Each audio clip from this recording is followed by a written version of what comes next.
ఈరోజు దేవుని వాక్యము మే నెల 21వ తారీఖు బుధవారం 2025 సంవత్సరం. నా నడకను నా పడకను నీవు పరిశీలన చేసి ఉన్నావు, నా చర్యలన్నిటినీ నీవు బాగుగా తెలుసుకుని ఉన్నావు.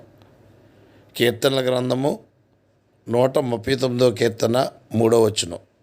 ప్రియమైన వారలారా, దావీదు గారు చెప్పిన అద్భుతమైన విషయం. దేవుడు మన నడకను పడకను పరిశీలన చేస్తున్నారని, మనం చేసే ప్రతి చర్యను ఆయన గ్రహిస్తున్నారని, ఆయనకి అన్నీ తెలుసు అనే విషయాన్ని జ్ఞాపకం చేస్తున్నారు. కనుక జాగ్రత్త కలిగి జీవించాలి. ప్రార్థన చేద్దాం. ప్రేమగల తండ్రి, మీరు ఇచ్చిన మంచి ఉదయాన్ని బట్టి కృతజ్ఞతలు. విదేశీ స్వదేశీలను దీవించి అందరికీ ఆరోగ్యం ఇమ్మని యేసుక్రీస్తు వారి యొక్క అతి శ్రేష్టమైన నామాన్ని బట్టి పెట్టుకుంటున్నాం మా ప్రియ పరలోకపు తండ్రి. ఆమెన్. అందరికీ వందనాలండి.